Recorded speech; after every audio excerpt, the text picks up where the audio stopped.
இந்த உலகமே ஒரு நாடக மேடை, நாம் எல்லாரும் நடிகர்கள். இது ஞானிகள் சொல்கிறது. இது ஒரு பக்கம் இருக்கட்டும். இந்த உலகத்துக்குள்ளே எத்தனையோ நாடக மேடைகள், எத்தனையோ நடிகர்கள், எத்தனையோ நாடகங்கள், இதெல்லாம் எப்படி ஆரம்பமாச்சு? அதுதான் இன்றைக்கி தகவல். அதாவது ஆதி மனிதன் பேச ஆரம்பிக்கிறதுக்கு முன்னாடி சைகையாலேயே எல்லாத்தையும் சொல்லிக்கிட்டு இருந்தான். அதனால் அப்போவே நடிப்பு ஆரம்பமாயிட்டுது. முதல்ல ஒரு வேட்டையைத்தான் அவன் நடித்து காட்டியிருப்பான். இவன் எப்படி போனான், எதிரில் மிருகம் எப்படி வந்தது, அதோடு எப்படி சண்டை போட்டான், எப்படி அடித்து கொண்டுகிட்டு வந்தான், இதை அப்படியே மற்றவங்களுக்கு நடித்து காட்டியிருப்பான். ஏன்னா மொழி கிடையாது. இந்த காலத்துலலாம் நாடகங்களில் நடிக்கிறவங்கள நடிகர்கள்ங்கிறோம். ஒரு காலத்தில் இவங்களுக்கு என்ன பேர் தெரியுமா? திஸ்பியர்கள் அப்படின்னு பேரான். இதுக்கு காரணம் உண்டு. அதாவது 2000 வருஷத்துக்கு முன்னாடி கிரீஸ் நாட்டில் திசிபியஸ் அப்படின்னு ஒரு ஆள் இருந்தான். அவன் ஒரு பெரிய நாடக கலைஞன். அவன் சில இளைஞர்களை சேர்த்துக்கிட்டான், பயிற்சி கொடுத்தான், நாடக குழுவை உருவாக்கினான். நடிகர்களையும் நாடகத்துக்கு தேவையான பொருள்களையும் ஏற்றிக்கிட்டு போகிறதுக்கு ஒரு வண்டியையும் தயார் பண்ணான். அந்த வண்டியிலேயே அவன் கிரேக்க நாடு பூராவும் சுற்றினான். ஊர் ஊராக நாடகம் போட்டான். ஒரு ஊருக்கு போனதும் அங்கே நாடகம் நடத்த தியேட்டர் இருக்கா அப்படிங்கன்னெல்லாம் பார்க்குறதில்ல அவன். ஏன்னா அப்போலாம் தியேட்டர்னா என்னென்னு தெரியாது. நாடகம்னா அது ஒரு மூடிய கொட்டைக்குள்ளே தான் நடத்தணுங்கிறது அப்போ யாருக்குமே தோணலை. இந்த வண்டி போகும், அதுவே ஒரு பகுதி அப்படியே ஒரு மேடை மாதிரி விரிச்சிக்கும். அதில் ஏறி நின்றுக்கிட்டு நாடகத்தை நடித்து காட்டுவாங்களாம். மக்கள்லாம் எதிரில் தரையில் உட்காந்து அதை பார்த்துக்கிட்டு இருக்கிறது. உலகத்தின் முதல் நடமாடும் தியேட்டர் இது தானே. இந்த திசிபிஎஸ் தான் முதலாக உலகத்தில் நாடகங்கிற பொழுதுபோக்கை நடத்தி காட்டினவன் அப்படின்னு சொல்கிறாங்க. அவன் சொந்தமாக நாடகம் எழுதுனான், நடித்தான், நாடகத்தை இயக்கினான். அதனால தான் அவனை first man of the theatre அப்படின்னு சொல்லுவாங்க. அவன் தான் நாடக மேடையின் முன்னோடி. கிரேக்கர் காலத்திலேயே நாடக ஆசிரியர்கள், நடிகர்கள், ரசிகர்கள் இவங்கள்லாம் உருவாயிட்டாங்களாம். நாடகத்தின் சரித்திரத்தில் இந்த 3 பிரிவும் ரொம்ப முக்கியம். அதாவது கிரேக்க தியேட்டர்கள்லாம் திறந்த வெளி மேடைகள் தான். பெரும்பாலும் மலைச்சரிவுகள், அதுவே படிப்படியாக பண்ணியிருப்பாங்க. கீழே அரைவட்ட வடிவில் மேடை, அதுக்கு ஆர்கெஸ்ட்ரான்னு பேர். பிற்காலத்தில் இதில் உட்காந்து இசைக்குழுவினர் வாய்ச்சதுனால இசைக்குழுவுக்கே ஆர்கெஸ்ட்ராங்கிற பேர் வந்துட்டுது. இப்போது கிரேக்க தியேட்டர்களில் ஒன்று, அதோட காலம் கிமு 340. அதை இன்னமும் பாதுகாத்து வச்சுருக்கிறாங்களாம். எபிடாரஸ் அப்படிங்கிற இடத்துல அது இருக்குதான். இன்னமும் அந்த தியேட்டரை பயன்படுத்திக்கிட்டு வர்றாங்களாம். சிறந்த கிரேக்க நாடகங்கள்லாம் அங்கே நடிக்கிறாங்களாம். ஆரம்ப காலத்திலேயே கட்டணம் கிடையாது. அப்புறம் பின்னாடி தான் நுழைவு கட்டணம்லாம் அப்படியே வந்துட்டு தான். நடிகர்கள் பளபளப்பான ஆடைகள் உடுத்தியிருப்பாங்களாம். இந்த குதிகால் உயர்ந்த காலணிகள் போட்டிருப்பாங்களாம். இதெல்லாம் பழைய குறிப்புகள். பலவிதமான உருவங்களில் மாஸ்க் அப்படின்னு சொல்லப்படுற முகமூடி. அதனால் ஒரே நடிகர் பல வேடங்களில் நடிக்கிறது உண்டான்.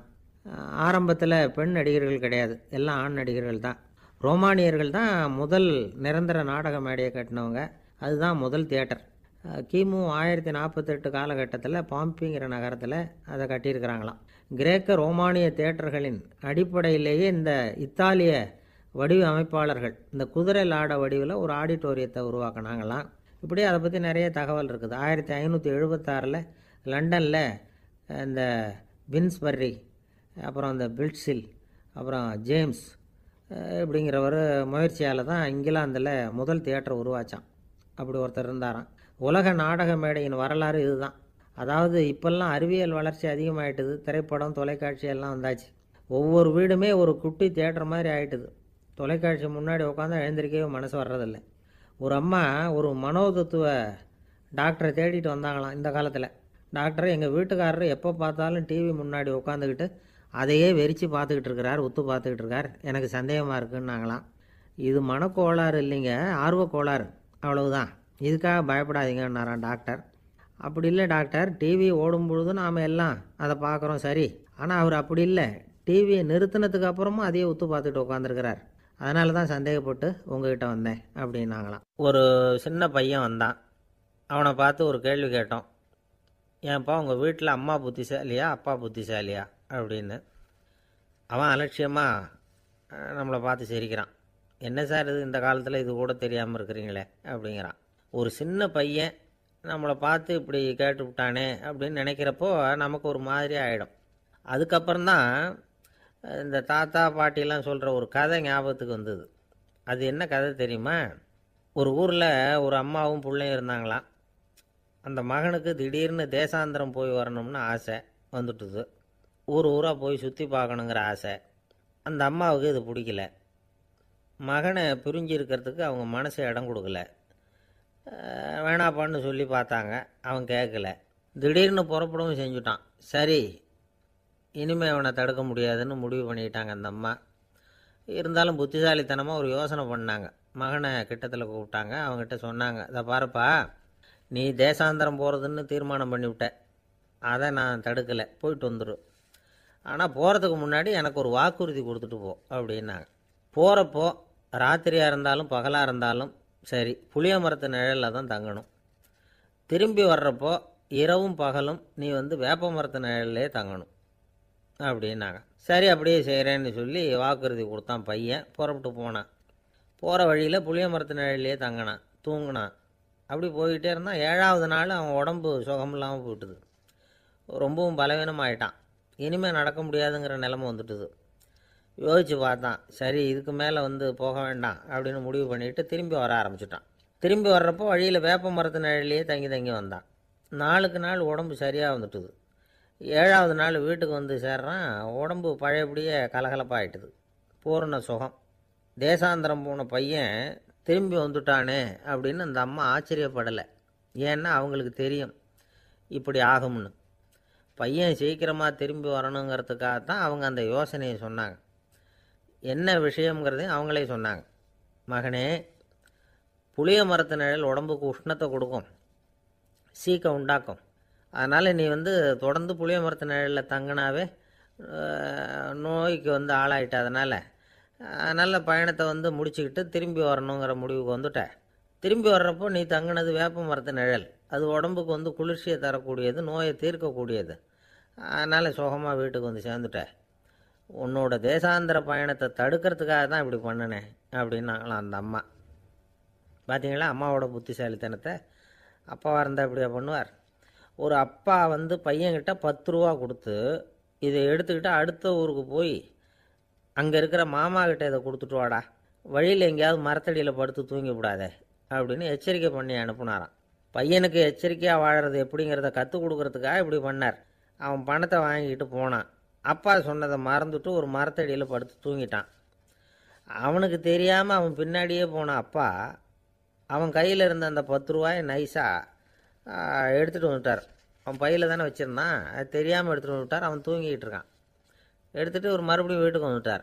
பையன் முழிச்சுக்கிட்டு பையை தடவி பார்க்குறான், பணத்தை காணும். அழுதுகிட்டே திரும்பி வந்தான். அப்பா கிட்ட விஷயத்த சொன்னான். அப்பா சிரிச்சுக்கிட்டே சொன்னார், அதுக்கு தான்ப்பா ஆரம்பத்திலேயே எச்சரிக்கை பண்ணினேன், இனிமேலாவது நீ ஜாக்கிரதையாக இருக்கணும் அப்படிங்கிறதுக்காக தான் இப்படி பண்ணினேன். அந்த பணம் எங்கேயும் போயிடலை, நான் தான் அதை உனக்கு தெரியாமல் எடுத்து வச்சிருக்கிறேன். இதோ பாரு அப்படின்னு சொல்லிட்டு சைடு பாக்கெட்டில் கையை விட்டார். அது ஓட்டையாக இருக்குது. அதை எவனோ ஏற்கனவே கத்திரிச்சு எடுத்துகிட்டு போயிட்டான். இப்போ அப்பா முகத்தில் அசடு வழிஞ்சுதான். ஒரு அரசனும் அமைச்சரும் ஒரு நாள் ரொம்ப சாவகாசமாக பேசிக்கிட்டு இருந்தாங்களாம். அரசன் அமைச்சரை பார்த்து ஒரு கேள்வி கேட்டிருக்கார். ஏங்க அமைச்சரே, ஆசை இல்லாத ஒரு மனுஷனால் இருக்க முடியுமா அப்படின்னு. ஏன் முடியாது, துறவி அப்படிங்கிறவங்கெல்லாம் அப்படிப்பட்டவங்க தானே அப்படின்னாராம் அமைச்சர். அவங்கெல்லாம் உண்மையிலேயே ஆசையை விட்டவங்க தானே அப்படின்னு கேட்டாராம் ராஜா. அப்படி தான் இருக்கணும் அப்படின்னாராம் அமைச்சர். அப்படின்னா ஆசையே இல்லாத ஒரு உண்மையான துறவியை நான் பார்க்கணுமேன்னார். அது என்ன பிரமாதம், அதுக்கு நான் ஏற்பாடு பண்ணுறேன் அப்படின்னு விட்டார் இவர். சொல்லிவிட்டு உடனே புறப்பட்டு போனார். அங்கே தேடினார். அப்புறம் தான் அவருக்கு புரிஞ்சுது உண்மை துறவியை கண்டுபிடிக்கிறது எவ்வளவு கஷ்டமான காரியம்னு. இருந்தாலும் ராஜா கிட்ட சொல்லியாச்சே உண்மை துறவியை காட்டுறேன்னு. இப்போ என்ன பண்ணுறது? ராஜா கிட்ட சொன்னபடி நடக்கலைன்னா அவருக்கு கோபம் வந்துடும். அமைச்சர் ஒரு யோசனை பண்ணார். அவருக்கு ஒரு வழி தெரிஞ்சுது. அதுதான் சரின்னு முடிவு பண்ணார். அதாவது அந்த ஊரில் அவருக்கு தெரிஞ்ச நாடக நடிகர் ஒருத்தர் இருக்கிறார், நல்லா நடிப்பார். அவரை போய் பார்த்தார். இதை பாருப்பா, எனக்காக நீ ஒரு காரியம் செய்யணும்னார். என்னன்னு கேட்டார் அவர். நீ ஒரு துறவி மாதிரி கொஞ்சம் நேரத்துக்கு நடிக்கணும். ராஜா உன்னை பார்த்துட்டு போகிற வரைக்கும் நடி, அது போதும். அதுக்காக உனக்கு 10,000 ரூபா தரேன் அப்படின்னார். அவர் எந்த காலத்தில் இவ்வளவு பணத்தை மொத்தமாக பார்த்துருக்கார். அதனால் உடனே சரின்னு ஒத்துக்கிட்டார். அமைச்சர் அரண்மனைக்கு திரும்பி வந்தார். என்ன அமைச்சரே, இன்னுமா ஒரு உண்மையான துறவி கிடைக்கலன்னார். உண்மையான துறவி ஒருத்தரை இப்போ தான் கொஞ்ச நேரத்துக்கு முன்னாடி பார்த்து பேசிவிட்டு வர்றேன். அவர் நம்ம ஊருக்கு வெளியில் குளத்தங்கரையில் உள்ள ஒரு ஆலமரத்துக்கு அடியில் உட்காந்துருக்கிறார் அப்படின்னார் இவர். அப்படின்னா உடனே புறப்படுங்க அப்படின்னார் ராஜா. பரிவாரங்களோடு புறப்பட்டார். அங்கே அந்த மரத்தடியில் அந்த ஆள் வேஷம் போட்டுக்கிட்டு துறவி மாதிரி உட்காந்துருக்கிறான். ராஜா நேராக போனார். அந்த துறவி காலில் பொத்துன்னு விழுந்து வணங்கினார். உடனே ராணி அவர் காலில் விழுந்தாங்க. அடுத்தபடியாக அமைச்சர் விழுந்தார். அவருக்கு தெரியும் இது நம்ம ஆள் தான்னு. இருந்தாலும் என்ன பண்ணுறது, நேரம். அப்புறம் பரிவாரங்கள்லாம் துறவி காலில் விழுந்து ஆசீர்வாதம் வாங்கிட்டாங்க. ராஜா அப்புறமா தங்கத்தட்டில் பொன்னையும் பொருளையும் வச்சு அந்த துறவிக்கிட்ட ரொம்ப பணிவாக நீட்டுறார். தாங்கள் தயவு பண்ணி இதை ஏற்றுக்கணும் அப்படின்னு வேண்டிக்கிட்டார். அந்த துறவி பற்றில்லாமல் அதை பார்த்தார். எல்லாத்தையும் திறந்துவிட்ட எனக்கு இதெல்லாம் எதுக்காக அப்படின்னு சொல்லி அதை மறுத்துட்டாராம். ஆஹா, உண்மையான துறவியை பார்த்துட்டோம் அப்படிங்கிற ஆனந்தம் அரசருக்கு. ரொம்ப நிம்மதியாக திருப்தியாக திரும்பி வந்தார் அரண்மனைக்கு. அதுக்கப்புறம் அமைச்சர் யாருக்கும் தெரியாமல் அந்த துறவிகிட்ட ஓடினார். சொன்ன பிரகாரம் பணத்தை நீட்டினார். இந்தப்பா, நான் உங்ககிட்ட சொன்னபடி 10,000 ரூபா பணம் எடுத்துக்கோ அப்படின்னார். அந்த ஆள் ராஜா கிட்ட சொன்னது மாதிரியே எல்லாத்தையும் திறந்துவிட்ட எனக்கு இதெல்லாம் எதுக்காக வேணாம் அப்படின்னு விட்டாரான். நடித்த வரைக்கும் போதும்ப்பா, இனிமேல் இந்த நாடக வசனம்லாம் வேணாம், வேஷத்தை கலைச்சிரு, பணத்தை வாங்கிக்கோன்னார். இல்லைங்க, இது வேஷம் இல்லை, இது வசனமும் இல்லை, இது உண்மை. கொஞ்ச நேரம் துறவி மாதிரி நடித்ததுக்கே இந்த தேசத்து ராஜா, ராணி, அமைச்சர், பரிவாரங்கள் எல்லாம் என் காலில் விழுந்து வணங்குறாங்க. அப்படின்னா உண்மையான துறவியாக இருக்கிறது எவ்வளவு பெருமையான விஷயம். நான் உண்மையான துறவியாக ஆக போகிறேன், அப்படி முடிவும் பண்ணிட்டேன் அப்படின்னார் அந்த நடிகர். வேஷம் கூட எப்படிப்பட்ட விளைவுகளை உண்டு பண்ணுது பார்த்தீங்களா. நம்மால் ஒருத்தன் ரொம்ப வசதியாக தான் இருந்தான். ஒரு நாள் அவன் சொத்து பூரா திருட்டு போட்டுது. அதுக்கப்புறம் இவன் துறவி மாதிரி ஆகிட்டான். ஊர் ஊராக சுற்றினான். ஒரு குருநாதரை தேடி கண்டுபிடிச்சான். அவர்கிட்ட சீடனாக சேர்ந்துக்கிட்டான். அவனை பார்த்து ஒருத்தர் கேட்டார், நீ உண்மையான சீடன் தானான்னு. இல்லைங்க, சீடன் மாதிரி நடிச்சுக்கிட்டு இருக்கிறேன் அப்படின்னா. அது குரு துரோகம் இல்லையா அப்படின்னு கேட்டார் அவர். இல்லைங்க, நான் பண்ணது குரு துரோகம் இல்லை, என் குரு பண்ணது தான் துரோகம். என்னுடைய பணத்தை கொள்ளையடித்தது இவர் தான். அதை எங்கே வச்சுருக்காருன்னு கண்டுபிடிக்கிறதுக்காக தான் இவர்கிட்ட வந்து சீடனாக சேர்ந்துருக்கிறேன் அப்படின்னா. ஒரு ஆள் இருந்தான், நிறைய பணம் சம்பாதிச்சான். ஆனால் செலவு பண்ண மனசு வரல, கருமி. அவன் என்ன பண்ணால், சேர்த்த பணம் பூராவையும் ஒரு மரத்தடியில் புதைச்சி வச்சுருந்தான். வாரத்துக்கு ஒரு தடவை அந்த மரத்தடிக்கு வருவான். புதைச்ச இடத்த ஆவலோடு பார்த்துக்கிட்டு இருப்பான். அதுக்கப்புறம் போயிடுவான். அவ்வளவுதான். ஒரு நாள் ஒரு திருடன் வந்தான். இவன் புதைச்சி வச்சுருந்ததெல்லாம் எடுத்துகிட்டு போட்டான். இது தெரிஞ்சு போச்சு. அந்த கருமி புலம்ப ஆரம்பிச்சிட்டான். இவன் புலம்பலை கேட்டதும் அக்கம் பக்கத்தில் இருந்தவங்கெல்லாம் ஓடி வந்தாங்க. என்ன விஷயம்னு விசாரித்தாங்க. இவன் சொன்னான். ஒரு பெரியவர் கேட்டார், ஏன்ப்பா வாரம் வந்து இந்த இடத்த பார்க்குறதாக சொன்னியே, எப்போவாவது இதில் இருக்கிற பணத்தை எடுத்து செலவு பண்ணியிருக்கியா அப்படின்னு கேட்டார். நான் அப்பப்போ வந்து அதை பார்க்குறது தான் வழக்கம், அதை தொட்டதே இல்லைன்னு அவன். சரி, அப்படின்னா இப்போவும் நீ அதே மாதிரி வாரம் ஒரு தடவை வந்து இந்த இடத்த பார்த்துட்டு போகலாமே அப்படின்னாராம் அந்த பெரியவர். அதுவும் சரிதானே, எவ்வளவு காலமானாலும் அவன் அந்த பணத்தை எடுத்து செலவு பண்ண போகிறதில்ல. அப்படி இருக்கிறப்ப உள்ளே பணம் இருந்தாலும் ஒன்று தான், இல்லாமல் போனாலும் ஒன்று தான். இதிலேருந்து என்ன புரியுதுன்னா, ஒருத்தர்கிட்ட இருக்கிற பணத்தை கொண்டு அவர் பணக்காரரா ஏழையா அப்படின்னு முடிவு செய்கிறது சரியில்லை. அந்த செல்வத்தை அனுபவிக்கிற திறன், பயன்படுத்துகிற திறன், அதை வச்சு தான் அவர் ஏழையா பணக்காரரா அப்படிங்கிறத நிர்ணயம் பண்ணணும். அதுதான் சரி. செலவு பண்ண தெரியாதவன் சேகரம் பண்ணிகிட்டே இருக்கிறதுனால என்ன பிரயோஜனம்? தலைமுடியே இல்லாதவன் தாராளமாக சீப்புகளை வாங்கி சேகரம் பண்ணுறது மாதிரி தானே இது. சில சமயம் செலவு பண்ண நாம் தயாராக இருந்தால் கூட அந்த செல்வம் நமக்கு பயன்படுறதில்ல.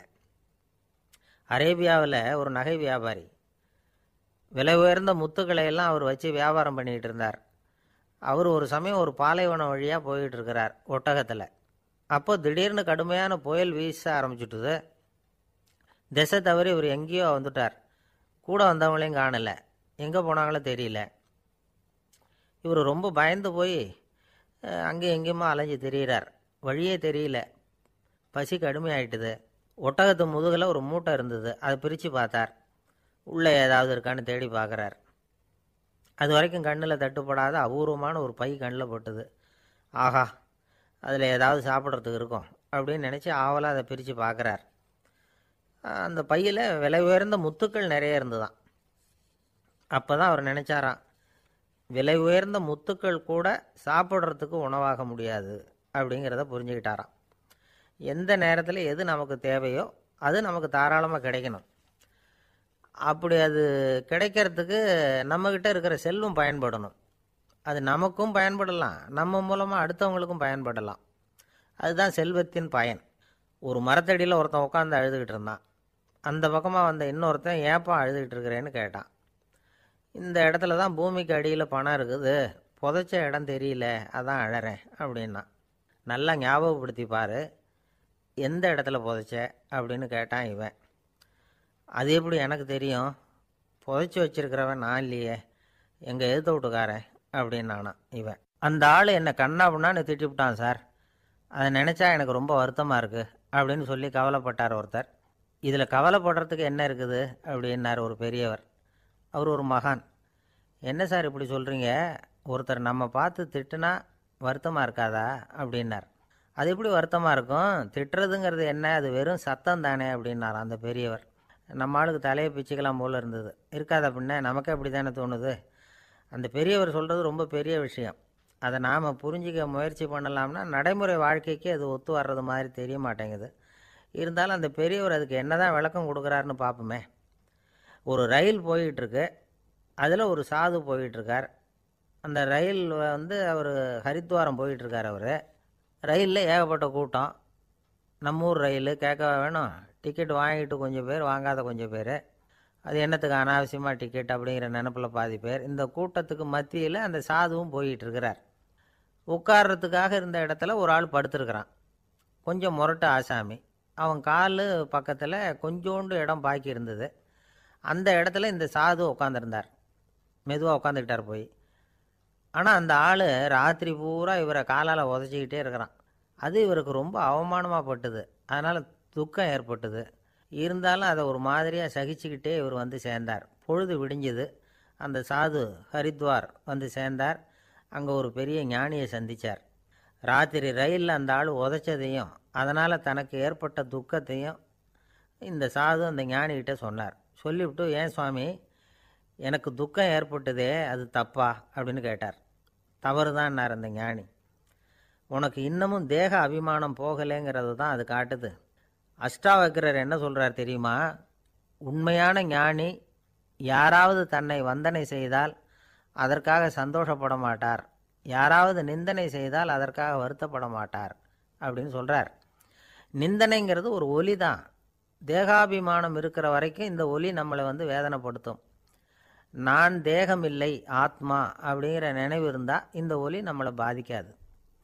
மனு என்ன சொல்கிறார் தெரியுமா, ஒரு சாதகன் பாராட்டுதலை விஷம்னு நினச்சி பயப்படணும், அவமானத்தை அமிர்தம்னு நினச்சி சந்தோஷப்படணுங்கிறார். அவமானப்பட்டால் கவலைப்படாமல் எப்படி இருக்க முடியும் அப்படின்னு தான் நமக்கு தோணும். அதனால தான் நம்மளில் யாரும் இதுக்கு உதாரணமாக யாரையும் காட்ட முடியல. புத்தரையும் கபீரையும் உதாரணமாக காட்டுறாங்க. அவங்களுக்கெல்லாம் அவமானம் ஏற்பட்டப்போ கவலையே படலையாம். புத்தரை அவமானப்படுத்தணுங்கிறதுக்காக கௌசாம்பி ராணி ஒரு இளம் பெண்ணை கொலை பண்ணி சடலத்தை புத்தர் குடிசைக்கு முன்னாடி போட சொன்னார். போட்டாங்க. புத்தர் தான் அந்த பொண்ணை கெடுத்து கொலை பண்ணிவிட்டாருன்னு எல்லாரும் நினச்சாங்க. ஆனால் புத்தர் இதை பற்றி கவலையே படலை. அப்புறமா உண்மை தெரிஞ்சதும் புத்தர் புகழ் இன்னும் அதிகமாயிட்டுது. ஒரு பெரிய சபையில் ஒரு மோசமான பொண்ணு நுழைஞ்சி தனக்கும் கபீருக்கும் சம்பந்தம் உண்டுன்னு சொன்னார். கபீர் கவலைப்படலை. அவங்க மாதிரியெல்லாம் நாமளும் இருக்க கற்றுக்கணும். நிந்தனை, அபகீர்த்தி, அவமானம் எல்லாம் ஆண்டவன் கொடுக்குற பிரசாதம்னு நினைக்கணும் அப்படின்னு சொல்கிறார் அந்த ஞானி. இதை கேட்ட இந்த காலத்து ஆசாமி ஒருத்தர், நான் கூட அப்படி தான் சார், யாராவது அவமானப்படுத்தினா கவலைப்பட மாட்டேன். நேற்று கூட ஒருத்தர் என்ன பலார்னு அரைஞ்சுட்டார், நான் கொஞ்சம் கூட கவலைப்படலை, பேசாமல் வந்துட்டேன்னார். ஏன் அப்படி வந்துட்டீங்க அப்படின்னு. அவர் அரைஞ்சதுலேயும் ஒரு அர்த்தம் இருந்தது, அதனால தான் அப்படி வந்துட்டேன்னார். ஏன் அரைஞ்சாருன்னு கேட்டேன். 10 வருஷத்துக்கு முன்னாடி 15 ரூபா அவர்கிட்ட கடன் வாங்கினேன், அதை கேட்டு கேட்டு பார்த்துட்டு கடைசியாக தான் அரைஞ்சார் அப்படின்னார். ஆண்டவனுடைய பிரசாதம் இவருக்கு அடிக்கடி கிடைக்கும் போல இருக்குது. ஒரு பல்கலைக்கழகம், அங்கே ஒரு இலக்கிய பேராசிரியர், அவர் பாடம் நடத்திக்கிட்டு இருந்தார்.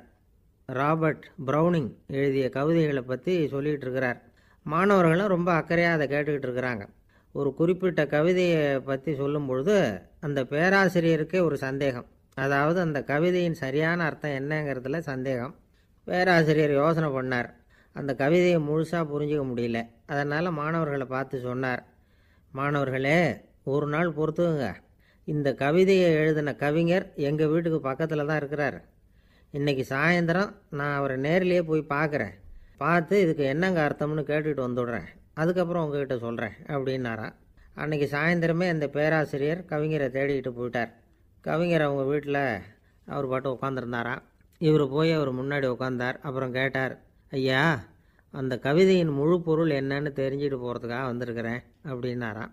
எந்த கவிதை அப்படின்னாராம் அவர். இவர் அந்த கவிதையை சொல்லியிருக்கார். கவிஞர் கொஞ்சம் யோசனை பண்ணிவிட்டு அப்புறம் சொன்னாராம், பேராசிரியரே, நீங்கள் கொஞ்சம் தாமதமாக வந்துட்டீங்கன்னாராம். இவருக்கு ஒன்றும் புரியல. நீங்கள் என்ன சொல்கிறீங்க? நான் தாமதமாக வந்துட்டேன்னா? நீங்கள் தான் உயிரோடு இருக்கிறீங்களே, அப்படி இருக்கும்பொழுது நான் தாமதமாக வந்துவிட்டேன்னா அது எப்படி அப்படின்னு இவர் குழம்பியிருக்கிறார். இப்போ கவிஞர் சொன்னாராம், ஐயா, நான் உயிரோடு இருக்கிறேன்னா இல்லையாங்கிறது முக்கியம் இல்லை. நான் அந்த கவிதை வரிகளை எழுதினப்போ 2 பேருக்கு அதோட அர்த்தம் தெரிஞ்சிருந்தது.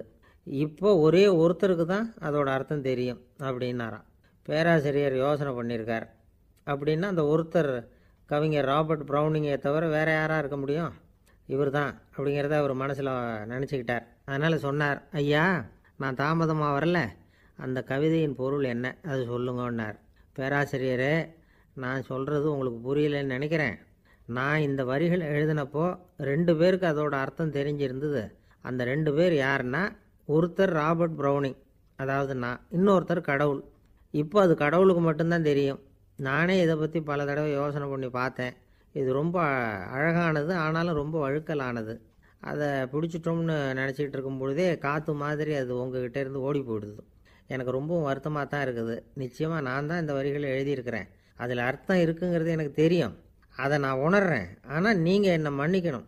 எனக்கே கூட அதை என்னால் விளக்க முடியல. அப்படி இருக்கும் பொழுது உங்களுக்கு எப்படி அதை நான் விளக்க முடியும் அப்படின்னாரா அந்த கவிஞர். அனுபவிக்கப்படக்கூடிய எல்லாமே விளக்கப்படக்கூடிய ஒன்றல்ல, விளக்கப்படும் எல்லாமே அனுபவிக்கப்படக்கூடிய ஒன்றல்ல அப்படிங்கிறது ஞானிகளுடைய கருத்து. அதுக்காக தான் அந்த சம்பவம். வாழ்க்கையில் நீங்கள் தொடர்ந்து ஆய்வு செய்து கொண்டே இருக்கக்கூடிய விளக்கங்களை ஒருபோதும் அடைய முடியாத பரிமாணங்கள் இருக்கிறதுனால தான் அது அலுப்பு தட்டாமல் இருக்குது. உங்களால் நிறைய அனுபவிக்க முடியும். இருந்தாலும் நீங்கள் அனுபவித்து அறிந்த விஷயங்கள் கூட வார்த்தைகளால் விளக்கப்பட முடிவதில்லை அப்படிங்கிறது பெரியோர் சிந்தனை. இதெல்லாம் ஒரு பக்கம் இருக்கட்டும். நமக்கு தெரிஞ்ச பேராசிரியர் ஒருத்தர் 1 மணி நேரம் ரொம்ப விவரமாக வகுப்பு எடுத்தார். கடைசியாக சொன்னார், மாணவர்களே, ரொம்பவும் எளிமையாக விளக்கமாக எல்லா விவரமும் சொல்லியிருக்கிறேன். அதனால் இதில் உங்களுக்கு சந்தேகம் வர்றதுக்கு வாய்ப்பே இல்லை. இருந்தாலும் கேட்க வேண்டிய கடமை கேட்குறேன். இது வரைக்கும் நடத்தினதில் யாருக்காவது ஏதாவது சந்தேகம் உண்டா அப்படின்னு கேட்டாராம். எனக்கு ஒரே ஒரு சந்தேகம்தான் சார் அப்படின்னு எழுந்திரிச்சு நிற்கிறான் ஒருத்தன். என்னன்னு கேட்டாராம். இது வரைக்கும் நீங்கள் என்ன பாடம் சார் நடத்துனீங்க அப்படின்னானான் அவன். அம்மாக்காரங்களுக்கு அடிக்கடி ஏற்படுற கவலை ஒன்று உண்டு. அதாவது குழந்தை சரியாக சாப்பிட மாட்டேங்குதே அப்படிங்கிற கவலை. இவங்கெல்லாம் ஒரு விஷயத்தை நல்லா புரிஞ்சுக்கணும். குழந்தைகள்ங்கிறவங்க பெரியவங்க மாதிரி இல்லை. அவங்க கடிகாரத்தில் மணியை பார்த்துட்டு சாப்பிட்றதுக்கு உட்கார்ற ரகம் கிடையாது. பசிச்சா சாப்பிடுவாங்க, இல்லைன்னா விளையாடுவாங்க, அல்லது தூங்குவாங்க. அது புரியாமல் அவங்கள கட்டாயப்படுத்தி அல்லது மிரட்டி சாப்பிட வைக்கிறது ரொம்ப தப்பு. ஒரு 8 மாத குழந்தைக்கு 3 மணி நேரத்துக்கு ஒரு தடவை பசிக்கும். அந்த நேரம் பார்த்து சாப்பாடு கொடுத்தா அடம் பண்ணாமல் அது பாட்டுக்கு சாப்பிட்றோம். அதே குழந்தைக்கு 1 வயசு ஆகிறப்போ 4 மணி நேரத்துக்கு ஒரு தடவை பசிக்கும். இந்த வயசில் இயற்கையாகவே பசி குறைஞ்சிருக்கும். அது புரியாமல் என் குழந்தை முன்னாடி மாதிரி இப்போ சரியாக சாப்பிட மாட்டேங்கிறான் அப்படின்னு சில பேர் டாக்டர்கிட்ட போய் சொல்லிக்கிட்டு இருப்பாங்க. இன்னொரு விஷயம், ஒரு குழந்தைக்கு வயசு அதிகமாகிற வேகத்துக்கு உடம்பு எடையும் அதிகமாகிக்கிட்டே போகாது. உடம்பு எடை அதிகமாகிற வேகம் குறைஞ்சிக்கிட்டே வரும். 6 மாத குழந்தைக்கு ஒரு வாரத்தில் 150 கிராம் எடை கூடும். ஒரு வயசில் வாரத்துக்கு 71 கிராம் எடை கூடும். இது புரியாமல் அதிகமாக சாப்பாட்டை கொடுத்து குழந்தைய கஷ்டப்படுத்தக்கூடாது. ஏன்னா அளவுக்கு மீறின உணவு அஜீரணத்தை உண்டு பண்ணிவிடும். குழந்தைக்கு ஒரு தட்டில் கொஞ்சமாக ஆகாரத்தை வச்சு கொண்டுகிட்டு போய் கொடுக்கணும். மலை மாதிரி குவிச்சு வச்சா அதை பார்த்ததுமே பசி அடங்கி போயிடும். அடித்து மிரட்டி பயமுறுத்தி குழந்தைய சாப்பிட வைக்கிற பழக்கம் இருக்குது பாருங்கள். அதுக்கு ஃபுட் ஃபோர்ஸிங் அப்படின்னு பேர்.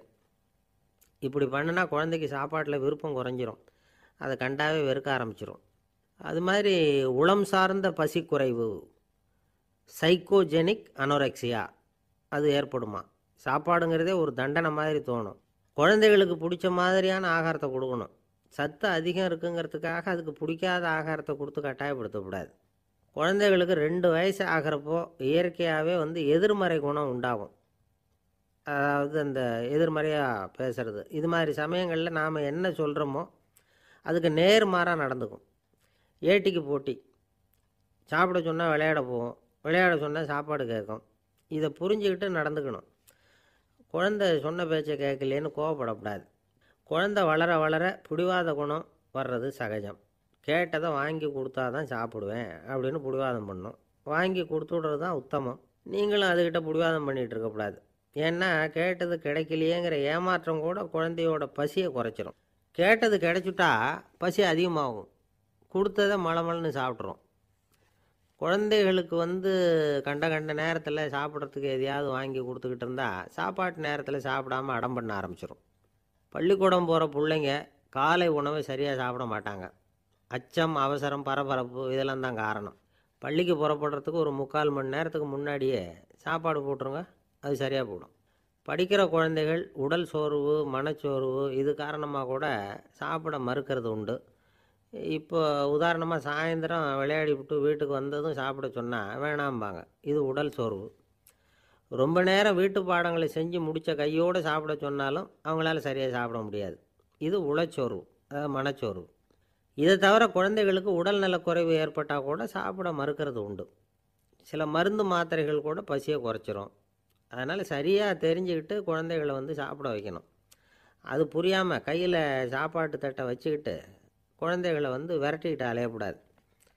ஒரு சின்ன பையன் சொன்னான், எங்கள் அம்மா சாப்பாடு போடுறது தெரிஞ்சால் நான் உடனே வீட்டை விட்டு வெளியில் ஓடி போடுவேன் அப்படின்னா. ஏன் அப்படி பண்ணுறேன்னு கேட்டோம். எங்கள் அப்பா கூட அது மாதிரி தான் சார் பண்ணுவார் அப்படிங்கிறான். பந்திக்கு முந்துற ஆசாமிகள் நம்மளில் பல பேர் உண்டு. அப்படி முந்துறதுக்கு கூட முயற்சி பண்ணுறவங்க நிறைய பேர் இருக்கிறாங்க. இதில் என்ன ஒரு விஷயம்னா, பந்திக்கு முந்துறது கூட தப்பு இல்லை. ஆனால் அப்படி ஒரு விருந்தில் ஆளாக போய் உட்காந்து சாப்பிட்டா கூட வெளியில் வர்றப்ப என்ன பெரிய விருந்து வச்சுட்டான், சாம்பாரில் உப்பு இல்லை, ரசத்தில் காரம் இல்லை அப்படின்னு குறை சொல்லிகிட்டே வர்றது இருக்குது பாருங்கள். அது சரியில்லை, நாகரிகமும் இல்லை. கல்யாண பத்திரிகையில் என்ன போட்டிருக்குது, என் பொண்ணுக்கும் இன்னார் பையனுக்கும் கல்யாணம், எல்லாரும் குடும்பத்தோடு வந்திருந்து மணமக்களை ஆசீர்வதிக்கணும், இப்படி தானே போட்டிருக்கோம்.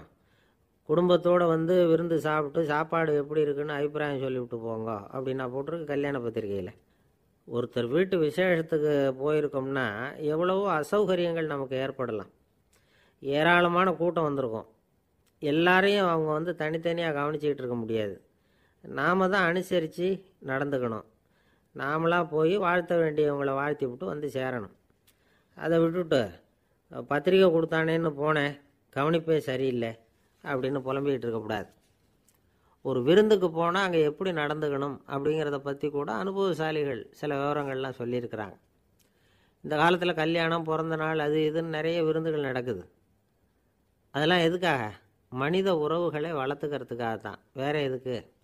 ஒரு விருந்துக்கு போனால் அமைதியாக பொறுமையாக போய் உட்காரணும். அடித்து பிடிச்சிக்கிட்டு இடத்த பிடிக்க போகிறேன் அப்படின்னு நிற்கக்கூடாது. முதல் பந்தி நடந்துக்கிட்டு இருந்தால் அது முடிஞ்சு இலை எடுத்து சுத்தம் பண்ணதுக்கு அப்புறம் போய் உட்கார்றது தான் நாகரீகம். இலை எடுக்கிறதுக்கு முன்னாடியே அங்கே போய் உட்காந்தா நல்லா இருக்காது. நீங்கள் சாப்பிட்டுட்டு உட்காந்துருக்கீங்களா, சாப்பிட்றதுக்கு உட்காந்துருக்கீங்களா, பார்க்குறவங்களுக்கு சந்தேகம் வந்துடும். அதே மாதிரி இலையில் எல்லா ஐட்டமும் பரிமாறினதுக்கு அப்புறம் சாப்பிட ஆரம்பிக்கணும். ஒவ்வொரு ஐட்டமாக வைக்க வைக்க நாம் பாட்டுக்கு எடுத்து உள்ளே தள்ளிகிட்டே இருந்தோம்னா எதை வச்சோம் எதை வைக்கலன்னு பரிமாறினவரே குழம்பி போயிடுவார். ஏன்னா எப்போ பார்த்தாலும் இலை காலியாகவே இருக்கும். சாப்பிட்றப்போ உங்கள் சாப்பாட்டையே நீங்கள் கவனிக்கணும். அடுத்தவங்க இலையில் என்ன இருக்குது, பக்கத்தில் இருக்கிறவர் எதை அதிகமாக சாப்பிட்றார், இதெல்லாம் நமக்கு என்னத்துக்கு? எல்லாரும் சாப்பிட்டு முடிக்கிற வரைக்கும் பொறுமையாக இருக்கிறது தான் நல்லது. நீங்கள் மட்டும் திடீர்னு பாதியில் எழுந்திரிச்சு பக்கத்தில் இருக்கிறவங்களுக்கு சங்கடமாக இருக்குமேங்கிறதெல்லாம் யோசிக்காமல் நீங்கள் பாட்டு எழுந்திரிச்சு போகக்கூடாது. பக்கத்தில் உள்ளவங்க உங்களை எழுந்திரிக்க சொன்னால் எழுந்திரிச்சு போகலாம். விருந்துகளில் சாப்பாட்டை வீணாக்கிறதே ஒரு நாகரிகமாக போட்டுது.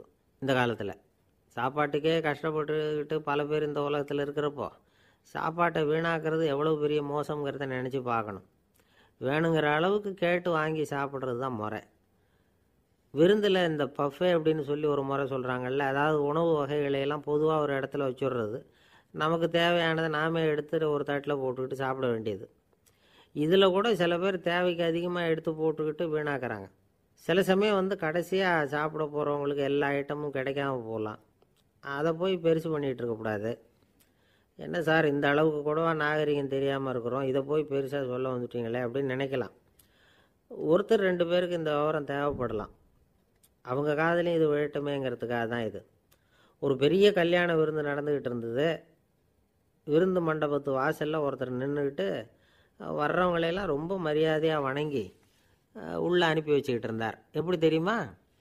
வர்றவங்க கையெல்லாம் பிடிச்சி முத்தம் கொடுத்து அதுக்கப்புறம் உள்ளே அனுப்பி வச்சுக்கிட்டு இருந்தாராம். கூட்டம்லாம் முடிஞ்சதுக்கப்புறம் அவர்கிட்ட போய் கேட்டிருக்கிறாங்க, சார் நானும் எவ்வளவோ விருந்துகளுக்கு போயிருக்கிறேன், இருந்தாலும் இவ்வளவு மரியாதையாக வர்றவங்க கைக்கெல்லாம் முத்தம் கொடுத்து வரவேற்கிறத இங்கே தான் பார்க்குறேன் அப்படின்னு சொன்னாங்க. அதுக்கு அவர் சொன்னார், அட போங்க சார், நான் முத்தம் கொடுக்கல, முந்தின பந்திக்கு வந்து சாப்பிட்டவங்களே அடுத்த பந்திக்கும் வர்றாங்களான்னு மோந்து பார்த்து அனுப்பி வச்சுக்கிட்டு இருந்தேன் அப்படின்னார். ஒருத்தர் மனசில் நிம்மதி இல்லாமல் உட்காந்துருந்தார். என்ன சார் விஷயம் அப்படின்னு விசாரித்தேன். அகலக்கால் வச்சுட்டேன், அதுதான் அவதிப்படுறேன்னார். விவரமாக சொல்லுங்கன்னு. வீடு கட்டணும்னு ஆரம்பித்தேன், வேலை பாதியிலேயே நிற்கிது, கையில் பணம் இல்லை அப்படின்னார். இது மாதிரி ஆசாமிகள் பல பேரை நீங்கள் பார்த்துருக்கலாம். இவங்கெல்லாம் சுலபமாக மன அழுத்தத்துக்கு ஆளாயிடுறாங்க. மன உளைச்சல், அதாவது ஸ்ட்ரெஸ் அப்படின்னு சொல்கிறோமே, அதுக்கு அடிப்படையான சில காரணங்கள் உண்டு. அதாவது மிகையாக திட்டமிடுதல் அப்படிங்கிறதும் ஒரு முக்கியமான காரணம். நடைமுறை சாத்தியம் என்னங்கிறத மனசில் வச்சுக்கிட்டு எந்த திட்டத்தையும் தீட்டணும், அப்போ தான் அது சரியாக வரும். 2வது காரணம் என்ன தெரியுமா? ஒரே நேரத்தில் பல்வேறு செயல்களில் ஈடுபடுறது. தொலைபேசியில் பேசிக்கிட்டே கையில் இருக்கிற கடிதத்தை படிச்சுக்கிட்டே எதிரில் உட்காந்துக்கிட்டு இருக்கிறவருக்கும் அப்பப்போ பதில் சொல்லிக்கிட்டு மனசில் பல்வேறு சிந்தனைகளை அப்படியே ஓட விட்டுக்கிட்டு இருக்கிறது, இதுவும் மன அழுத்தத்தை உண்டாக்குது. 3வது காரணம், எதுலேயும் வெற்றி மட்டும் எதிர்பார்க்குற ஒருதலைப்பட்சமான ஆர்வம். நாம் தொட்டதெல்லாம் வெற்றியாகவே முடியணும் அப்படின்னு எதிர்பார்க்குறவங்க ஏதாவது ஒன்றில் தோல்வியை கண்டால் தோண்டு போயிடுறாங்க. எப்படியும் முடியலாம்ங்கிற எண்ணம் ஏற்கனவே நமக்குள்ளே இருந்துட்டுதுன்னா அந்த அவஸ்தை வராது. அதனால் அதுவும் நம்ம வளர்த்து கொள்ள வேண்டிய ஒரு குணம். மன உளைச்சல் ஏற்படுறதுக்கு இன்னொரு காரணம், எதையும் வேகமாக செஞ்சுடணும் அப்படிங்கிற துடிப்பு. அந்த துடிப்பே மனசை அழுத்த ஆரம்பிச்சிடும். எந்த ஒரு காரியத்திலையும் தாமதமோ இடையூறோ ஏற்பட்டால் அதை பொறுத்துக்கிற மனப்போக்கம் வேணும். அது இல்லாதவங்க அழுத்தத்துக்கு ஆளாயிடுறாங்க. சில பேர் வேலைன்னு எந்த நேரம் பார்த்தாலும் வேலையே கதின்னு கிடப்பாங்க. பொழுதுபோக்குக்கோ உடற்பயிற்சிக்கோ குடும்பத்தில் உள்ளவங்க அல்லது நண்பர்கள் கூட கலந்துரையாடவோ கொஞ்சம் கூட நேரம் ஒதுக்க மாட்டாங்க. இந்த சுபாவம் மன அழுத்தத்தை உண்டு பண்ணும். இதையெல்லாம் புரிஞ்சுக்கிட்டு அதிலிருந்து விடுபடுறது எப்படின்னு யோசிக்கணும். வல்லுநர்கள் இது தொடர்பாக சில யோசனைகளை சொல்லி வச்சுருக்கிறாங்க. அது என்னென்னா, வாழ்க்கைங்கிறது பிரச்சனைகளால் பின்னப்பட்ட ஒன்று, அது எப்போவுமே முடிவடையாத ஒரு தொடர்கதை அப்படிங்கிறத முதல்ல நாம் புரிஞ்சுக்கணும். ஒரே நேரத்தில் ஒரு காரியத்தில் மட்டுமே நாம் கவனம் செலுத்தணும். அடுத்தவங்க காரியத்தில் தலையிடக்கூடாது. எதையும் பேச ஆரம்பிக்கிறதுக்கு முன்னாடி நம்மை நாமே கேட்டுக்க வேண்டிய கேள்வி 2. 1, நான் சொல்ல போகிறது ரொம்ப முக்கியமானதா? 2வது, நான் சொல்கிறத அவங்க கேட்குறதுக்கு ஆசைப்படுறாங்களா? நான் பேசுகிறதுக்கு அது சரியான நேரம் தானா? இதை யோசித்து பார்த்ததுக்கப்புறம் எதையும் பேச ஆரம்பிக்கணும். முடிஞ்ச அளவுக்கு வளைந்து போகிற சுபாவத்தை வளர்த்துக்கணும். நம்ம நேரம் விலை மதிப்பு இல்லாதது, அதை வீணாக்கக்கூடாது. சிரிக்க தெரியலைன்னாலும் பரவாயில்ல, முகத்தில் கொஞ்சம் புன்முறுவலாவது காட்டணும். இதெல்லாம் ரொம்ப முக்கியம். அடுத்தவங்க ஏதாவது செஞ்சால் உடனே நன்றி சொல்ல மறக்கக்கூடாது. தினமும் கொஞ்சம் நேரத்தை தனிமையில் செலவு பண்ணணும். மன உளைச்சலிருந்து விடுபடுறதுக்கு 3 முக்கிய வழிகள் சொல்கிறாங்க. அதை சுருக்கமாக ரெட் அப்படின்னு சொல்கிறாங்க. RED ஆங்கில எழுத்தில். அந்த முதல் எழுத்து R, அது என்னென்னா ரிலாக்ஸேஷன், அதாவது இடை ஓய்வு. 2வது E எக்ஸர்சைஸ், உடற்பயிற்சி. 3வது டயட், திட்டமிட்ட உணவு முறை. அதனால் தியானம், மூச்சு பயிற்சி இதெல்லாம் இந்த இடை ஓய்வுக்கு வழிகள். எந்த வேலையையும் தொடர்ந்து செய்யக்கூடாது. எல்லார்கிட்டையும் கலகலப்பாக பழகணும். மாதத்துக்கு ஒரு நாளாவது குடும்பத்தோடு வெளியில் போயிட்டு வரணும். சுலபமான உடற்பயிற்சிகளை செய்யலாம். உடற்பயிற்சிங்கிறது நமக்காக நாம் செய்கிற ஒரு நீண்டகால முதலீடு அப்படின்னு சொல்லுவாங்க. அதாவது லாங் டேர்ம் இன்வெஸ்ட்மெண்ட்டாக. அளவோடு சாப்பிட்ணும், மெதுவாக சாப்பிட்ணும். இதெல்லாம் கொஞ்சம் மனசில் வச்சுக்கிட்டு நடந்துக்கிட்டால் மகிழ்ச்சியாக வாழலாம். சில பேர் சாப்பாட்டு விஷயத்தில் ரொம்ப அக்கறை எடுத்துக்கிறது உண்டு. ஒரு குண்டு ஆசாமி சாப்பிட உக்காந்தார். முதல்ல ஒரு மாத்திரை சாப்பிட்டார். எதுக்குன்னு கேட்டோம். பசி எடுக்கிறதுக்குன்னார். சாப்பிட்டு முடித்தார். பிறகு மறுபடியும் ஒரு மாத்திரை சாப்பிட்டார். இது எதுக்குன்னு கேட்டோம். சாப்பிட்டது ஜீரணமாகறதுக்கு அப்படின்னார். ஒரு ஆஃபீஸில் வேலை பார்க்குற ஒருத்தர் ஏதோ தப்பு பண்ணிவிட்டார். உடனே மேல் அதிகாரி அவரை கூப்பிட்டு அனுப்புனார். நீ செஞ்சது தப்புன்னார் கோபமாக. இது ஒரு ரகம். சில அதிகாரிகள் இப்படி நீங்கள் செஞ்சது தப்புன்னு சொல்கிறதில்ல, நீங்கள் செஞ்சது சரி அப்படின்னு சொல்கிறதில்ல. எப்படி சொல்லுவாங்கன்னா, நீங்கள் செஞ்சது சரியில்லைன்னு நான் நினைக்கிறேன் அப்படின்னு சொல்லுவாங்களாம். அதாவது சில பேர் நீங்கள் செஞ்சது தப்புங்கிறாங்க, அதையே மாற்றி சொல்கிறார் இவர், நீங்கள் செஞ்சது சரியில்லைன்னு நினைக்கிறேன். இது ரெண்டும் அர்த்தம் ஒன்று தான், இருந்தாலும் வார்த்தைகள் வித்தியாசம். நிர்வாக திறமை இல்லாத ஒரு அதிகாரி யூ ஆர் ராங் அப்படின்னு சொல்லுவாராம். நிர்வாக திறமை உள்ள அதிகாரியாக இருந்தால் அதையே கொஞ்சம் மாற்றி I think you are not correct அப்படிம்பாராம். இதுதான் வித்தியாசம். இருந்தாலும் வார்த்தைகளை உபயோகப்படுத்துகிற விதத்தை வச்சு தான் வேலை நல்லா நடக்கிறதும் நடக்காததும் இருக்குது. விவரம் தெரிஞ்சவங்க என்ன சொல்கிறாங்க தெரியுமா? Be a leader not a boss அப்படிங்கிறாங்க. ஒரு லீடராக இரு, பாஸாக இருக்காதே அப்படிங்கிறாங்க. சரி, அப்படின்னா லீடருக்கும் பாஸுக்கும் வித்தியாசம் உண்டா அப்படின்னு கேட்டால் இருக்குன்னு சொல்கிறாங்க. லீடருங்கிறவர் வேறு, பாஸுங்கிறவர் வேறு. ஒரு லீடர் எப்படி நடந்துக்குவார், ஒரு பாஸ் எப்படி நடந்துக்குவார், இதை முதல்ல நாம் தெரிஞ்சுக்கணும். அவங்க எப்படி நடந்துக்குவாங்க அப்படிங்கிறதுக்கு சில விவரங்கள் இருக்குது. அதை கேட்டோம்னா நாம் புரிஞ்சுக்கலாம் அதை. அதாவது பாஸுங்கிறவர் விரட்டிக்கிட்டே இருப்பார், லீடருங்கிறவர் ஊக்கப்படுத்திக்கிட்டே இருப்பார். நாளைக்கு சாயந்தரத்துக்குள்ளே அந்த வேலையை செஞ்சு முடிக்கலைன்னா தொலைச்சி விடுவோம் தொலைச்சி அப்படிம்பார் அவர். இவர் எப்படி சொல்லுவார்னா, இது வரைக்கும் நீங்கள் செஞ்சுருக்கிற வேலை ரொம்ப அற்புதம் அப்படிம்பார். பாஸுங்கிறவர் அதிகாரத்தை நம்பி செயல்படுறவர், லீடருங்கிறவர் நல்லெண்ணத்தை நம்பி செயல்படுறவர். நம்மக்கிட்ட அதிகாரம் இருக்குது, பவர் இருக்குது, அதனால் காரியத்தை சாதிச்சுடலாம் அப்படின்னு நினைக்கிறவர் அவர். மற்றவங்கக்கிட்ட ஒரு நல்ல அபிப்பிராயத்தை சம்பாதிச்சுக்கிட்டு அது மூலமாக காரியங்களை சாதிக்கிறவர் இவர். பாஸுங்கிறவர் பயத்தை உண்டு பண்ணுவார், லீடருங்கிறவர் அன்பை பரவ செய்வார். அதை செய்யலைன்னா ஆடிட்டில் தகராறாயிடும், இதை செய்யலைன்னா இன்க்ரிமெண்ட்டு கட் ஆகிடும், இப்படி ஏதாவது சொல்லி பயமுறுத்திக்கிட்டே இருப்பார் அவர். இவர் அப்படி இல்லை. உடம்பு இப்படி இருக்குது, வீட்டில் எல்லோரும் சௌக்கியமாக இருக்கிறாங்களா, ஆஃபீஸில் எல்லாம் வசதியாக இருக்குதா, நான் ஏதாவது உதவி செய்யணுமா அப்படின்னு அன்புக்கு முக்கியத்துவம் கொடுப்பார். பாஸுங்கிறவர் எதுக்கு எடுத்தாலும் நான் சொல்லிக்கிட்டு இருப்பார், லீடருங்கிறவர் நாமன்னு சொல்லிக்கிட்டு இருப்பார். பாஸுங்கிறவர் தப்புக்கு காரணம் யாருன்னு பார்ப்பார், லீடருங்கிறவர் தப்பு என்னன்னு பார்ப்பார். இதுதான் ரெண்டு பேருக்கு வித்தியாசம். The boss shows who is wrong, the leader shows what is wrong அப்படின்னு சொல்லுவாங்க. இந்த காரியம் எப்படி செய்யப்பட்டிருக்கு அப்படின்னு தெரிஞ்சுக்கிறவர் பாஸ். இந்த காரியத்தை எப்படி செய்யணும்னு செஞ்சு காட்டுறவர் லீடர். பாஸுங்கிறவர் பணியாளர்களை திட்டுவார், லீடர் மரியாதைக்குரியவராக நடத்துவார், அதுக்குரியவராக அவர் நடந்துக்குவார். செய்கிற வேலையை ஒரு சுமையாக நினைக்க வைக்கிறவர் பாஸ், செய்கிற வேலையை ஒரு சந்தோஷமாக ஆக்கிறவர் லீடர். ஒரு முதலாளியாக இருக்கிறவர் அல்லது ஒரு நிர்வாகியாக இருக்கிறவர் இது மாதிரியான நுணுக்கங்களையெல்லாம் தெரிஞ்சு வச்சுக்கிறது நல்லது. ஒரு பாஸ் இருக்கார், அவர் ஒரு நாள் ரொம்ப பெருமையாக தன்னோட ஆஃபீஸை பற்றி பேசிக்கிட்டு இருந்தார்.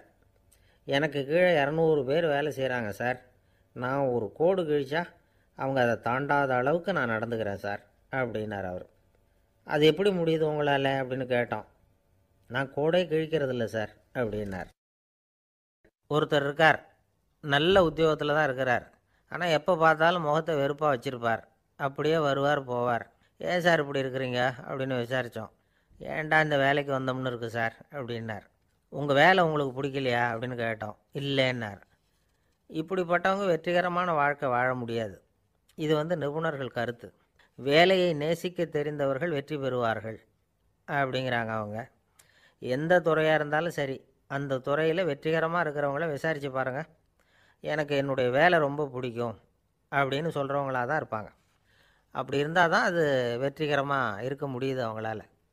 ஒருத்தனுக்கு பிடித்தமான பொழுதுபோக்கே அவனுடைய தொழிலாக இருந்துட்டுதுன்னா அவனை மாதிரி கொடுத்து வச்சவன் வேற யாரும் இல்லை அப்படிங்கிறார் பெர்னாட் ஷா. ஒரு தடவை மன்னர் ஹுமாயூன் உயிரை தண்ணீர் முண்டு ஊற்றுகிற தொழிலாளி ஒருத்தர் காப்பாற்றினாராம் அந்த ஹுமாயூன் உயிரை. உடனே மன்னர் கேட்டிருக்கார், உனக்கு என்ன வேணும்னாலும் கேளு தரேன், உயர் பதவி வேணுமா அப்படின்னு கேட்டாராம். மன்னா, மக்களின் தாகம் தீர்க்கக்கூடிய இந்த பணியை விட உயர்ந்தது உண்டா அப்படின்னாராம் அந்த தொழிலாளி. அவரால் அவருடைய வேலையை நேசிக்க முடிஞ்சுது, அதனால் மகிழ்ச்சியாக இருக்க முடிஞ்சுது. நாமெல்லாம் அப்படி இல்லை, வேலை கிடைக்கிற வரைக்கும் கிடைச்சா போதும் அப்படின்னு இருக்கோம். கிடைச்சதுக்கப்புறம் ஏன்டா அந்த வேலைக்கு வந்தோம்னு ரொம்பவும் அழுத்துக்குவோம். சரி, நாம் இருக்கிற இடத்துல நாம் வெற்றிகரமாக இருக்க வழி உண்டா அப்படின்னா உண்டுன்னு சொல்கிறாங்க. அதாவது மன இயல் நிபுணர்கள் இருக்கிறாங்க இல்லையா, அவங்க அதுக்கு முக்கியமாக 6 வழிகள் சொல்கிறாங்க. நீங்கள் ஒரு அலுவலகத்தில் வேலை பார்க்குறவரா அப்படின்னா இதை கேளுங்க. அதாவது உங்கள் மேலதிகாரி எதிர்பார்ப்புக்கு தகுந்த மாதிரி உங்கள் வேலை இருக்குதா? அப்படி இல்லைன்னா முதல்ல உங்கள் வேலையின் தரம் உயரணும். உங்களுக்கு மேலே கீழே வேலை பார்க்குற பணியாளர்கள்கிட்ட நல்ல விதமாக பழகுறீங்களா? அந்த உறவு முறையில் ஏதாவது குறை இருந்தால் அதை கண்டுபிடிச்சி சரி பண்ணுங்கள். நம்பிக்கைக்கு உரியவர் அப்படின்னு நீங்கள் பேர் எடுக்கணும். நீங்கள் எடுக்கிற முடிவு நல்ல முடிவாக தான் இருக்கும் அப்படின்னு அடுத்தவங்க சொல்லணும். உங்கள் தோற்றத்துக்கு முக்கியத்துவம் கொடுங்க. இது மனம் உடல் ரெண்டும் சம்மந்தப்பட்டது. அதனால் மனசையும் ஆரோக்கியமாக வச்சுருக்கணும், உடம்பையும் ஆரோக்கியமாக வச்சுருக்கணும். உங்களுடைய நிர்வாகம் செயல்படுற விதத்தை நல்லா புரிஞ்சு வச்சுக்கணும். உங்களுடைய நிர்வாகம் இப்போ ஒரு காரியம் செய்யுதுன்னு வச்சுங்க, ஏன் அப்படி செய்யுது, எதுக்காக அப்படி செய்யுது, அதனுடைய குறிக்கோள் என்ன, அது நீடிக்கிறதுக்கு காரணம் என்ன, இதையெல்லாம் தெரிஞ்சுக்கணும். சிரிப்புக்கு வஞ்சகம் பண்ணக்கூடாது, நல்லா சிரிக்கணும், அப்போ தான் அது திரும்ப கிடைக்கும். கடந்த கால தோல்வியை பற்றி கவலைப்படக்கூடாது. முதலாளி விருப்பம் தெரிஞ்சு நடந்துக்கிறது நல்லது தான். அதுக்காக காக்கா பிடிக்கணுங்கிற அவசியம் இல்லை. உங்களுக்கு ஒரு பொறுப்பான வேலை கிடைக்குது, உடனே சத்தம் குழப்பம் அப்படின்னு சூழ்நிலையை இறுக்கமாக ஆக்கிடக்கூடாது. எந்த சூழலையும் இயல்பாக கையாளக்கூடியவர் அப்படிங்கிறத காட்டணும். இதெல்லாம் உங்கள் துறையில் நீங்கள் வெற்றி பெற நிபுணர்கள் சொல்கிற யோசனைகள். இவ்வளவு விவரமும் சொல்லிவிட்டு ஒருத்தரை பார்த்து கேட்டோம், இப்போ சொல்லுங்கள், நீங்கள் செய்கிற வேலை உங்களுக்கு பிடிச்சிருக்குதா அப்படின்னோம். ரொம்ப ரொம்ப பிடிச்சிருக்குது அப்படின்னார். சரி, என்ன செஞ்சிகிட்டு இருக்கிறீங்க அப்படின்னு கேட்டோம். சும்மா தான் இருக்கிறேன் அப்படின்னார் அவர். அள்ள அள்ள குறையாதது அட்சய பாத்திரம், அது நமக்கு தெரியும், கேள்விப்பட்டிருக்கிறோம். ஆனால் போட போட நிரம்பாத ஒரு பாத்திரம் உண்டு. அது என்ன தெரியுமா? நம்மளில் பல பேர்கிட்ட அந்த பாத்திரம் உண்டு. அதுதான் பேராசை அப்படிங்கிற பாத்திரம். அதை நிறைவு செய்யவே முடியாது. பேராசையை பற்றி சுஃபி இலக்கியத்தில் ஒரு பிரபலமான கதை உண்டாம். அதை ஒரு பெரியவர் எடுத்து சொல்லியிருக்கிறார். ஒரு மன்னர் நகர்வலம் போயிட்டுருக்கார். ஒரு பிச்சைக்காரன் மன்னர் எதிரில் வரான். பிச்சை போடுங்கங்கிறான். என்னுடைய அமைதியை கெடுக்காதே போங்கிறார் மன்னர். அவன் சிரிக்கிறான். அரசே, உங்களுடைய அமைதி கிடக்கூடிய நிலையில் இருந்தால் அதுக்கு பேர் அமைதியே கிடையாது அப்படின்னு நானா. எதிரில் நிற்கிறது வெறும் பிச்சைக்காரன் இல்லை, யோகி அப்படிங்கிறத மன்னர் புரிஞ்சுக்கிட்டார். துறவியே, உங்களுக்கு என்ன வேணும்னாலும் கேளுங்க, கொடுக்குறேன்னாராம். அந்த துறவி மறுபடியும் சிரிக்கிறார். அரசே, உங்களால் முடியாததையெல்லாம் கொடுக்க முடியும்னு சத்தியம் செய்யாதீங்க அப்படின்னார். மன்னருக்கு கோபம் வந்துட்டுது. என்ன இவர் இப்படி சொல்கிறாரு அப்படின்னு நினச்சார். நகர்வலத்தை பாதியிலேயே நிறுத்தினார். வாங்க அரண்மனைக்குன்னார். துறவியை அழைச்சிக்கிட்டு அரண்மனைக்கு வந்துட்டார். துறவி தன்கிட்ட இருந்த பிச்சை பாத்திரத்தை நீட்டினார். இது நிறைய எனக்கு பொற்காசுகள் வேணும் அப்படின்னாராம். அவ்வளவு தானா, இது ஒரு பெரிய காரியமா அப்படின்னு கையை தட்டினாராம் மன்னர். ஒரு பெரிய தாம்பாளம் நிறைய பொற்காசுகள் சேர்ந்தது. அதை அள்ளி போட்டார். போட போட அந்த பிச்சை பாத்திரம் நிரம்பவே இல்லை. பொற்காசுகள் போட போட அவ்வளவையும் உள்ளே வாங்கிக்கிட்டே இருக்குது. அரசாங்க கஜானாவே காலி ஆகிட்டுது. மூட்டை மூட்டையாக பொற்காசுகளை கொட்டி பார்த்துட்டாங்க. அது முழுங்கிக்கிட்டே இருக்குது. கடைசி வரைக்கும் அந்த பிச்சை பாத்திரம் நிரம்பவே இல்லை. அரசர்கிட்ட இருந்த கர்வம் போயிட்டுது. அப்படியே பொத்துன்னு துறவி காலில் விழுந்தார். அப்போ அந்த துறவி சொன்னாராம், மன்னா, இந்த பிச்சை பாத்திரத்தை உங்களால் மட்டும் இல்லை, வேற யாராலையும் நிரப்ப முடியாது. அதுக்கு என்ன காரணம்னா, இது சாதாரண பிச்சை பாத்திரம் இல்லை, பேராசைகளோடு வாழ்ந்து செத்துப்போன ஒரு மனிதனின் மண்டை ஓடுது அப்படின்னாராம். பாருங்கள், இதுதான் அந்த சுஃபி இலக்கிய கதை. செத்த பிறகும் நிறைவு இல்லைன்னா அது எப்பேற்பட்ட பேராசையாக இருக்கும்னு யோசித்து பார்த்துங்க. நம்மால் ஒருத்தர் கல்யாணம் பண்ணிக்க பொண்ணு பார்த்துக்கிட்டு இருந்தார். அழகு, அறிவு, படிப்பு எதுவும் தேவையில்லை, பணம் மட்டும் இருந்தால் போதும் அப்படின்னு பார்க்குறவங்ககிட்டெல்லாம் சொல்லி வச்சார். ரொம்ப நாளைக்கு அப்புறம் ஒரு பணக்காரர் கிடைச்சார். அவர் சொன்னார், இதை பாருங்கள், எனக்கு 20 வயசில் ஒரு மகள், அவளை நீங்கள் கல்யாணம் பண்ணிக்கிட்டால் 2 லட்சம் பணம் கொடுப்பேன். 25 வயசில் ஒரு பொண்ணு, அவளை கல்யாணம் பண்ணிக்கிட்டால் 2.5 லட்சம் தருவேன். 30 வயசில் ஒரு பொண்ணு இருக்கா, அவளை கல்யாணம் பண்ணிக்கிட்டால் 3 லட்சம் தருவேன். என்ன சொல்கிற அப்படின்னாராம். இவன் கொஞ்ச நேரம் யோசித்து பார்த்துருக்கான். அதுக்கப்புறம் மெதுவாக அவரை நிமிர்ந்து பார்த்து, ஏன் சார், உங்ககிட்ட 50 வயசில் ஏதாவது பொண்ணு இருக்கா அப்படின்னு கேட்டானா. ஒருத்தர் ரொம்ப அவசரமாக வந்தார். சார், மனுஷன் நிம்மதியாக இருக்கிறதுக்கு என்ன வழின்னு கேட்டார். சீக்கிரமாக ஒரு கல்யாணத்தை பண்ணிங்க, எல்லாம் சரியாக போடும் அப்படின்னோம். அவர் ஒரு மாதிரியாக பார்த்தார். ஏற்கனவே எனக்கு கல்யாணம் ஆகிட்டுது சார், அதனால தானே நிம்மதியாக இருக்கிறதுக்கு வழி கேட்குறேன் அப்படின்னார். சரி, இவர் ஒரு மாதிரியான கேஸ் அப்படின்னு நினச்சிக்கிட்டு நம்மக்கிட்ட இருந்த ஒரு சின்ன புத்தகத்தை அவர்கிட்ட தூக்கி கொடுத்தோம். இதை படித்து பாருங்கன்னு.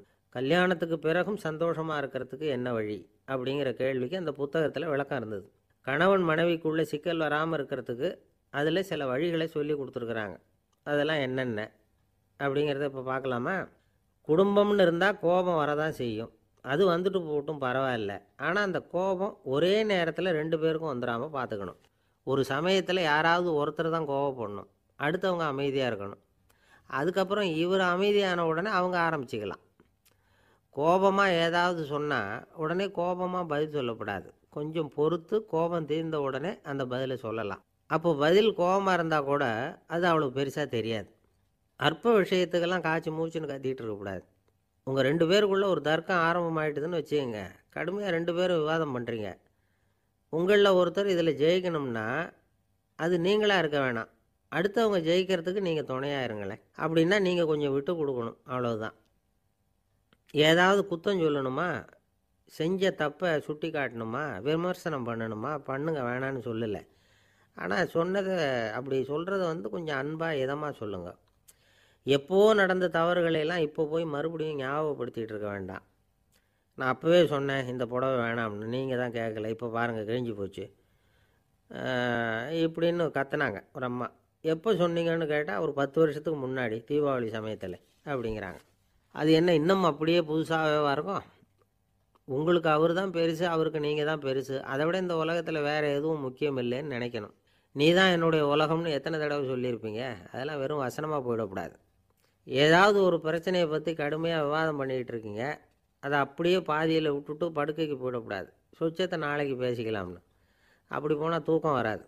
பிரச்சனையை ஒரு முடிவு பண்ணிக்கிட்டு அதுக்கப்புறமா தூங்க போகணும். ஒரு நாளில் ஒரு தடவையாவது உங்கள் ஜோடியை பாராட்டி நல்ல விதமாக கனிவாக ஒரு வார்த்தை சொல்லணும் அப்படின்னு தீர்மானம் பண்ணிங்க. ஏதாவது தப்பு பண்ணிவிட்டீங்கன்னா பரவாயில்ல, அதை ஒத்துக்கிறதுக்கும் மன்னிப்பு கேட்குறதுக்கும் தயாராக இருக்கணும். அது ஒன்றும் கேவலம் கிடையாது. வீட்டுக்குள்ளே தானே கேட்க போகிறீங்க, வெளியில் யாருக்கு தெரிய போகுதோ? எப்படியோ உங்களுக்குள்ளே ஒரு சமரசம் ஆனால் சரி தான். ஒரு தகராறுன்னு எடுத்துக்கிட்டால் குறைஞ்சபட்சம் அதுக்கு 2 பேர் தேவை. தனியாகவே உட்காந்துக்கிட்டு நான் இப்போ தகராறு பண்ணிகிட்டு இருக்கிறேன் அப்படின்னு யாரும் சொல்ல முடியாது. 2 பேர் தகராறு பண்ணுறாங்கன்னா பொதுவாக அந்த 2 பேரில் யார் அதிகமாக பேசுகிறாங்களோ அவங்க பேரில் தான் தப்பு இருக்கும். அதை மனசில் வச்சுக்கணும். இதெல்லாம் தான் அந்த புத்தகத்தில் போட்டிருக்கிற வழிமுறைகள். இவ்வளவும் சரியாக வரலைன்னா அப்புறமா சொல்லுங்கள், வேறு புத்தகம் ஏதாவது இருக்கான்னு தேடுவோம். ஒரு கணவன் தன்னுடைய மனைவியை அழைச்சிட்டு ஒரு மனோதத்துவ டாக்டர்கிட்ட வந்தாராம்.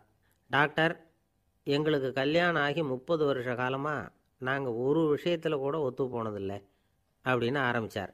உடனே அந்த அம்மா குறுக்கிட்டு, அது 30 வருஷம் இல்லை, 32 வருஷம் அப்படின்னாங்களாம். சில பேரை இப்படி சொல்கிறது உண்டு. அடுத்தவங்களை அனுசரித்து நடந்துக்க தெரியல, அவன் என்ன சார் மனுஷன் அப்படிம்பாங்க. சக மனிதர்களோடு எப்படி பழகிறது அப்படின்னு தெரியாததுனாலேயே பல பேர் இன்றைக்கி சங்கடப்பட்டுக்கிட்டு இருக்கிறாங்க. வசதி வாய்ப்பெல்லாம் சரியாக இருக்கும், ஆனால் வாழ்க்கை சரியாக இருக்காது. இன்னொருத்தர்கிட்ட எப்படி பேசுறது பழகிறதுங்கிறது தெரியாததுனால தான் இந்த அவஸ்தை. சரி, இந்த அவஸ்தை இல்லாமல் வாழறது எப்படி? இதுக்கு அனுபவசாலிகள் சில வழிமுறைகளை சொல்கிறாங்க. அதெல்லாம் என்னென்னங்கிறத இப்போ தெரிஞ்சுக்குவோம். முதல்ல நம்ம நாக்கு நம்ம கண்ட்ரோலில் இருக்கணும். வார்த்தைகளை கொட்டிவிட்டு அதுக்கப்புறம் அள்ள முடியாமல் கடந்து கஷ்டப்படக்கூடாது. எப்படி பேசுகிறோங்கிறதும் முக்கியம், பேசுகிறப்ப எப்படி முகத்தை வச்சுருக்கிறோங்கிறதும் முக்கியம். அன்பாக பேசினாலும் நல்லாயிருக்கும். அப்படி பேசுகிறப்ப ஆதரவாக அவர் தோள் மேலே ஒரு கையை போட்டுக்கிட்டு பேசினா இன்னமும் நல்லாயிருக்கும். 2வது விஷயம், இன்னொருத்தர்கிட்ட பேசுகிறப்ப